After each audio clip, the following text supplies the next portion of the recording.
Selamat datang di tutorial OpenGL kita yang ketiga. Pada video ini kita akan belajar bagaimana menggunakan variabel varying dan uniform.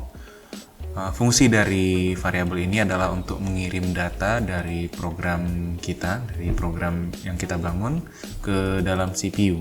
Jadi selain kita dapat mengirimkan data berupa data vertex, data index, data tekstur, kita juga bisa mengirimkan beberapa variabel baik itu dalam bentuk float atau integer atau mungkin dalam bentuk vektor ke dalam GPU, dalam memori GPU agar dapat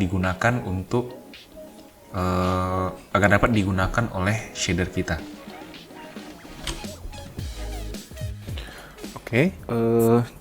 Jadi pada video ini kita akan belajar tentang dua tipe variabel ya. Yang pertama adalah uniform variable dan yang kedua adalah varying variable.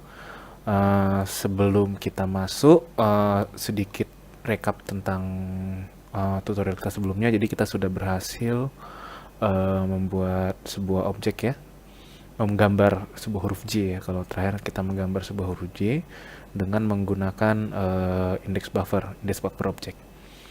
Sekarang kita akan belajar tentang uniform dan varying. Yang pertama kita akan bahas tentang uniform. Apa itu uniform? Jadi uniform itu variabel itu adalah ketika kita ingin mengirimkan sebuah variabel dari CPU ke GPU gitu. Jadi kalau misalnya pada aplikasi kita ini kita sudah berhasil mengirimkan data. Data apa yang kita kirimkan? Data vertices dan data index array gitu. Index array gitu ya, vertices dan index array. Yang keduanya merupakan sebuah array. Nah, tapi kan ada saatnya, tapi data ini ya memang spesifik untuk proses rendering gitu ya. Ini adalah koordinat, data koordinat, dan ini adalah indeks dari triangle, indeks dari vertex untuk menggambar triangle kita.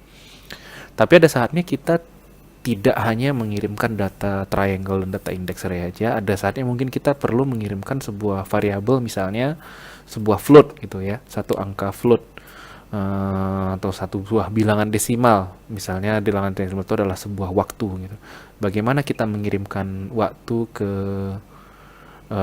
shader, ke program shader kita, ke GPU kita? Tentu kita nggak bisa menggunakan data vertices sama index array ini ya, karena ini sudah memang dedicated untuk sebuah data vertices dan ini adalah dedicated untuk indeksnya gitu.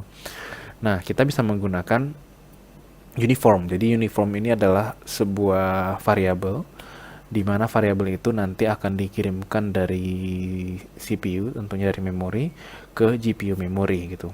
Tipe datanya apa? Dia support satu float, float, double, integer, terserah kita. Tipe datanya apa? Kalau double mungkin tidak ya, karena tidak disupport oleh GPU tertentu gitu. Ya, jadi kita bisa mengirimkan data tersebut dengan menggunakan menggunakan variabel uniform. Kalau misalnya kita lihat di codingan fragment dan vertex kita belum ada mengirimkan data kecuali position ya, ini position itu yang kita kirimkan melalui vertices ini, dan ini yang keluarnya ya, colornya adalah warna gitu ya. Jadi kita hanya mengirimkan dua data tersebut aja. Nah, sekarang bagaimana caranya kita mengirimkan data lainnya dari si GPU? Kita bisa menggunakan uniform. Caranya cukup sederhana. Kita hanya perlu menentukan nama variabelnya saja dan mengambil indeks dari variabel tersebut, kemudian kita kirimkanlah datanya. Ya, jadi di sini kita sudah membind program kita ya. Jadi kalau misalnya saya lihat nama programnya itu program shader kita di sini ya, kita sudah create program di sini dan sudah kita link programnya. Oke, kita bisa letakkan di sini. Saya rasa di sini nggak ada masalah ya. Jadi kita buat GL in, misalnya saya mau buat sebuah variabel, atau jangan GL in lah ya, GL float. Saya mau buat variabel scale lah gitu ya, sama dengan nama perintah yang bisa kita kirimkan itu ada GL get uniform location, terus nama program kita apa, dilanjutkan dengan nama variabel yang akan mau kita akses ini. Ya, misalnya seperti inilah dia perintahnya. Jadi saya buat, sorry, ini glin, ini indeksnya ya, scale. Jadi apa yang dilakukan oleh perintahnya ini? Perintah ini akan mengambil lokasi pada GPU yang merujuk kepada variabel uniform dengan nama scale. Nah, ini yang perlu diperhatikan, nama scale ini harus nama variabel yang akan kita akses di sini. Ya, jadi harus persis sama dia dengan nama yang akan kita akses di sini. Nanti akan kita masuk ke sana. Oke? Nah, jadi untuk memasukkan datanya gimana? Gampang, kita bikin aja GL uniform. Karena scale ini saya mau dia tipenya misalnya satu buah float, maka kita bilang GL uniform 1F. Ya. GL uniform 1F, kemudian saya bilang scale, ini jangan scale lah ya, mungkin scale log gitu ya. Oke, scale log, terus kita kirim nilainya, misalnya nilainya adalah 0,5 gitu. Ya, 0,5 scale-nya. Udah? Nah, jadi kita sekarang sudah berhasil men-set nilai 0,5 ini pada memori di GPU dengan indeks scale log ini. Ya, dan scale log ini dia akan merefer kepada nama variabel scale. Di vertex-nya ini kita bisa akses variabel tersebut. Caranya gimana? Kita bilang dulu kalau kita semua punya bahwa shader ini akan mengakses sebuah variabel dengan tipe data float dan namanya adalah scale. Ya. Dan variabel scale itu kita bisa implementasikan mungkin di sini lah ya. Sini kita kali scale lah gitu untuk memperkecil ukurannya lah gitu ya. Jadi ini XY-nya kan dari min 1 sampai 1 ya, karena kita kali 0,5 jadi dia dari min 0,5 sampai 0,5. Oke, kita kalikan, kita jalankan.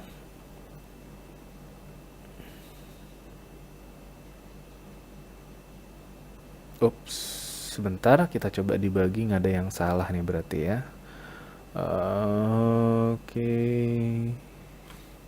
Oke, sebentar, saya coba periksa dulu salahnya di mana. Oke, iya, jadi tadi ini ada kesalahan ya, jadi ini nggak jalan programnya, saya coba sudah debugging. Nah, jadi begini, kalau misalnya kita lihat di docs GL-nya, GL uniform, ada dua variabel yang ada dua metode yang bisa kita gunakan untuk mengirimkan uniform. Yang pertama adalah GL uniform, yang kita lihat tadi, dan yang kedua adalah GL program uniform. Ya, ini sepertinya nggak disupport ya oleh GL3 ya. Jadi kita nggak bisa pakai, tapi di GL4 dia bisa dipakai. Jadi kalau misalnya pakai yang GL4 mungkin bisa pakai GL program uniform juga. Kebetulan kalau punya saya kayaknya GL4 dia bisa support gitu ya. Nah, kalau yang GL3 ini di parameternya kita nggak ada programnya ya. Jadi GL uniform 1F misalnya langsung location dan finalnya. Nah, artinya apa? Artinya kita harus tahu dulu dong melekatkan uniformnya ini ke program yang di mana. Jadi kan kalau misalnya kita lihat di codingannya ini kan program ini adalah sebuah shader kan, begitulah sebuah shader lah. Jadi kalau kita mau letakkan ini, dia harus tahu dulu ini scale log ini diletakkan di program yang mana gitu. Nah, jadi kita kan di bawah ini kan use programnya di sini kan. Kalau misalnya kita mau pakai GL Uniform 1S, kita harus letakkan dulu GL use programnya di sini. Sebelum kita lekatkan GL atau supaya aman di atas aja lah gini. Ya. Di atas seperti ini, kita jalankan. Tidak masalah. Nah, kecuali kalau kita mau pakai yang GL4, GL4 itu kita pakai GL uniform, GL program uniform 1F ya. Parameternya yang pertama dia minta programnya apa dulu nih. Kita bikin program, locationnya apa, baru sama persis cell log dan 0,5F. 0,5F. Oke. Ini mungkin kita nggak perlu. Ini juga mungkin kita bisa pindahin ke bawah. Kalau memang sudah OpenGL 4, kita pakai ini, dia bakal bisa jalan sendiri. Oke, nggak perlu lagi kita use program, pindahin ke use programnya gitu. Tapi supaya aman, kita pakai yang ini aja deh, yang 3 aja. Karena kebetulan render kita kan, program shader kita kan cuma satu, jadi nggak gitu masalah gitu ya. Jadi seperti ini dia, kita use program dulu, baru kita ambil lokasinya pada GPU, kita bilang namanya scale, baru kita pindahkan kemari di vertexnya, kita bikin uniform float scale ya. Sama aja nih, tadi saya pindahin di bawah, di atas juga nggak masalah. Baru kita apa fungsi scale ini kita kalikan ke posisinya nih gitu, kira-kira untuk skalasi lah gitu ya. Itu untuk uniformnya tadi ya.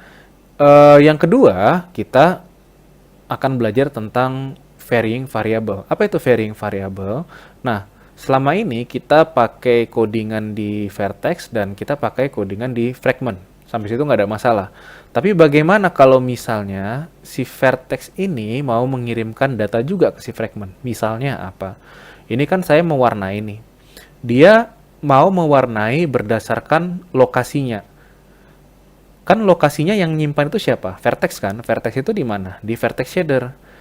Si ini dia nggak punya data lokasi. Jadi gimana caranya kita bisa mengirim lokasi dari sini ke vertex shadernya, ke fragment shadernya? Kita pakai varying. Ya, caranya gimana? Kita bilang saja di sini varying vektor 2 lah misalnya ya. Position gitu, pos saja kita bikin gitu. Mau nggak dia ya? Oh, mungkin dia nggak mau nih karena position itu sudah ada yang ngambil. Mungkin kita bikinlah vpos gitu. Ya, mungkin variabel post itu sudah ada by defaultnya, itu nggak ada. Berarti nggak bisa kita pakai lagi variabel vpostnya. Variabel postnya. Jadi kita pakai vpost. Di mana vpost itu sama dengan misalnya position dia, position xy. Ya. Nah, di fragment shadernya kita mau bilang nih, kalau misalnya if sorry, kita declare dulu ya, kalau kita pakai variabel yang sama, varying vektor 2 vpost. Ini tadi ya. P-nya harus besar kan ya? Ya, benar ya. Kita bisa bilang seperti ini, if vpost .y misalnya, .y lebih kecil dari 0, maka colornya kita bikin warna ini supaya bagus. Tetap saya bikin kurung kerawalnya ya. Oke. Ini warna merah. Kalau misalnya tidak, saya bikin color sama dengan vec 4 hijau. Oke, saya bikin warna hijau. Coba saya jalankan. Nah, berhasil dia ya. Jadi kita sudah bisa mewarnai berdasarkan posisi. Nah, bagaimana kita mewarnai berdasarkan posisinya? Gampang, kita kirim data posisinya dari si vertex shader yang memang berurusan dengan vertex dan posisi ke dalam fragmentnya. Nah, konsep varying ini akan sangat banyak sekali kita gunakan untuk lighting ya, terutama dalam 3D gitu ya, di mana posisinya dalam workspace tentunya kita kirim dari sini, dari vertex shadernya ke fragment shadernya. Oke. Nah, sekarang saya mau sedikit bermain-main dengan codingan kita ya. Jadi kita sudah berhasil membuat menjabarkan dua buah variabel, uniform variable sama varying variable. Sekarang kita coba expand lagi. Kita akan coba menggunakan key input untuk mengubah warnanya gitu ya. Dan warnanya saya akan buat secara random. Oke, caranya gimana? Tentu kita perlu tahu terlebih dahulu bagaimana GLFW ini berurusan dengan keys.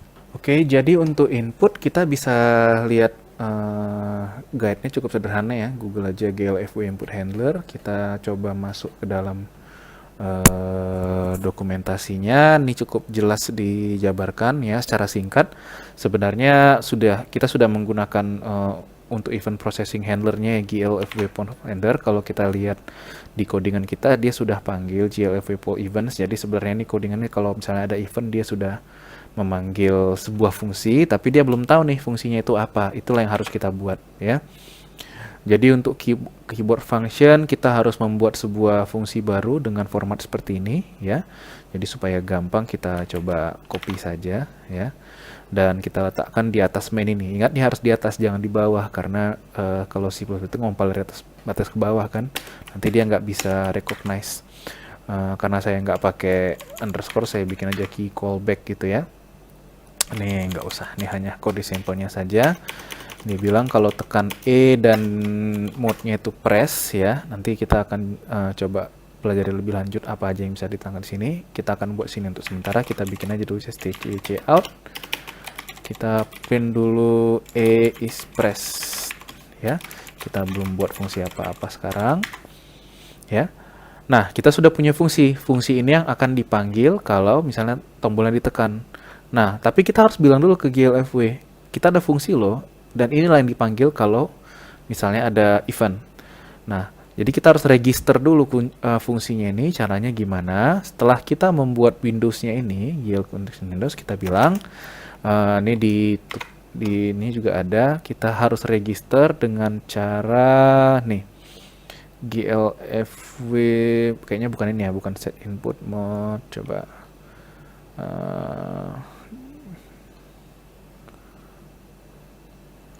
oke, ini leave input, saya buat aja lah glfw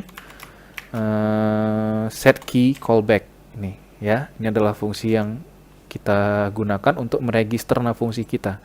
Dia minta dua parameter. Yang pertama adalah window konteks yang sudah kita buat ya. Jadi window-nya program yang kita namanya window, ini di atas glfw window, ini pointer ke window kita. Dan yang kedua adalah nama fungsinya. Fungsinya apa tadi kita bikin? Key callback seperti ini ya, key callback. Oke, coba kita jalankan.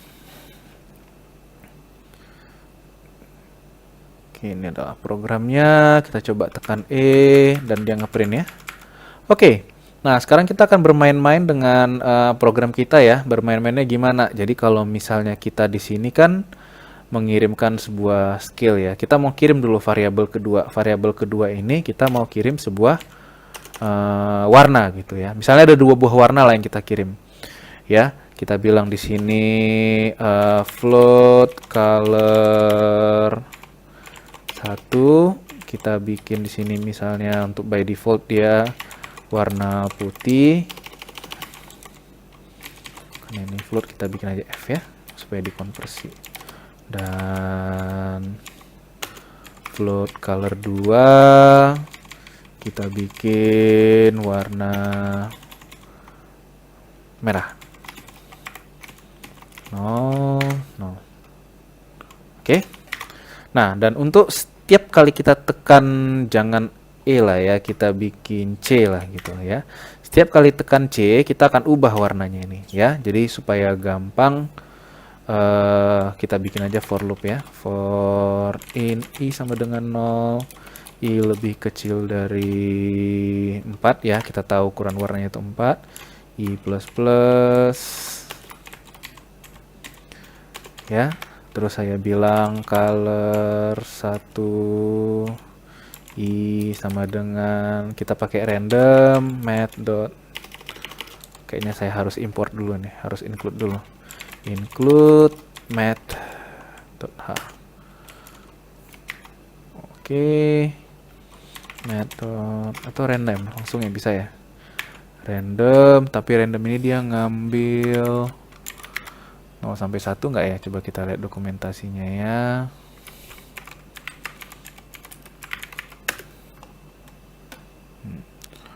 Pseudo random 0 sampai rand max.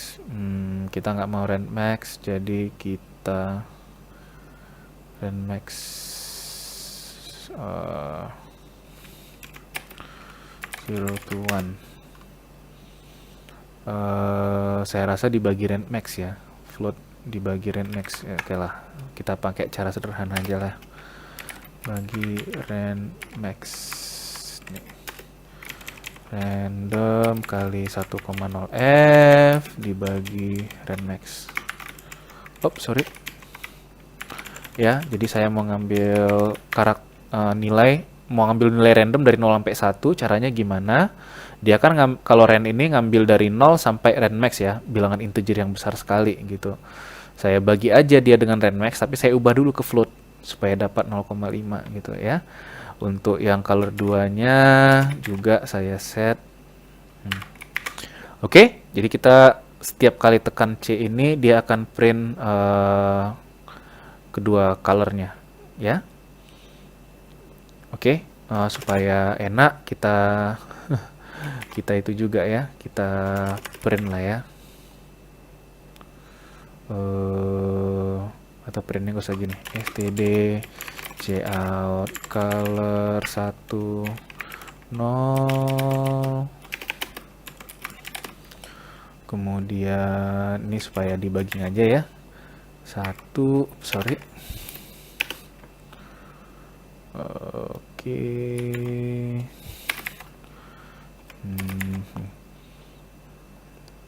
Tadi color 1 dan color 2 ya. Ini saya bikin 2, saya bikin 3, kemudian stdnl. Oke. Dan yang persis sama kita buat untuk color 2, kita print untuk debugging. Oke, kita coba kita tes berhasil atau enggak.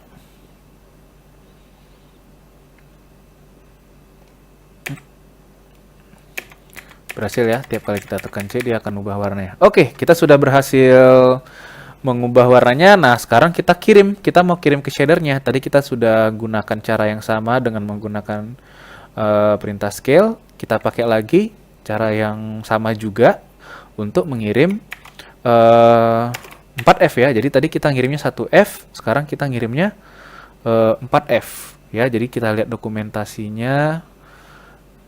GL uniform 4F ya, float 1 2 0 1 2 3 dengan cara yang persis sama ya. Jadi saya bikin color one lock janganlah ya. Gitu, color one lock saya bikin namanya nih color one ya. Uniformnya karena color one itu adalah 4F. Iya, 4F. Oke, boleh. Nanti kali aja kita berurusan dengan apanya. Nah, jadi saya bikin di sini color 1 0, kemudian saya copy.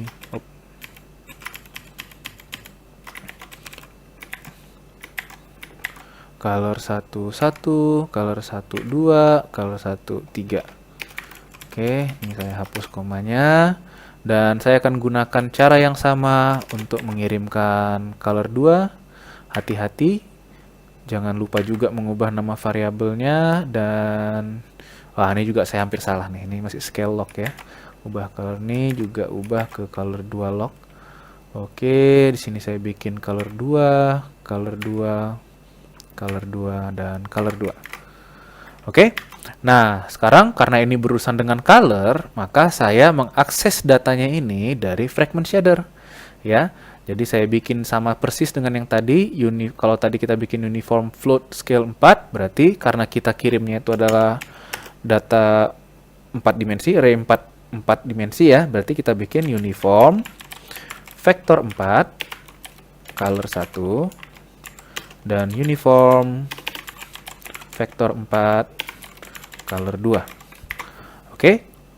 Jadi kalau misalnya di atas kita bikin color 1, kalau di bawah kita bikin color 2. Oke, dapat ya logikanya ya. Saya rasa sangat sederhana sekali. Kita coba jalankan, harusnya tidak ada masalah. Oke, wow, kebetulan pertama dia merah putih ya. Berarti ada yang salah nih. Belum random tadi ya. Coba kita tekan C. Oke. Datanya nggak berubah ya. Kita coba cari tahu lagi. Sebentar. Oh, oke. Sepertinya saya tahu masalahnya di mana. Jadi kita ngebindnya ini ya. Jadi kalau kita kan masukkan datanya ini di awal ya. Kita akan merefer kemari. Ya, jadi waktu kita panggil perintah ini, dia akan langsung copy datanya dari memori CPU ke GPU. Nah, masalahnya waktu kita tekan C, dia akan panggil kemari. Dia akan ubah warnanya, tapi kita nggak copy lagi. Nih, kalau di codingan ini, kita nggak copy lagi dari CPU ke GPU. ya. Jadi kita harus lakukan proses yang sama juga.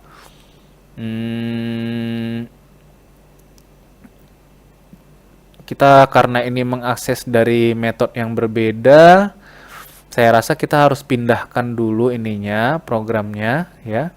Unsign in programnya kita pindahkan keluar. Oke. Kemudian apalagi locationnya juga kita harus pindahkan keluar. Oke, 2 atau gini aja ya, supaya dia jadi global variable ya. Kalau dalam sini nanti kita nggak bisa akses di luar ya, jadi ini saya hapus, saya nggak perlu deklarasi variabel lagi di sini. Di sini juga saya nggak perlu deklarasi variabel lagi, cukup di sini aja. Dan setiap kali saya ubah warnanya, saya harus bilang lagi ke dia, warna yang ini berubah ya. Perintah yang sama, tapi ini saya ubah 2 dan 2. Oke, saya harus bilang lagi ke dia, berubah loh datanya gitu ya. Oke, coba kita jalankan.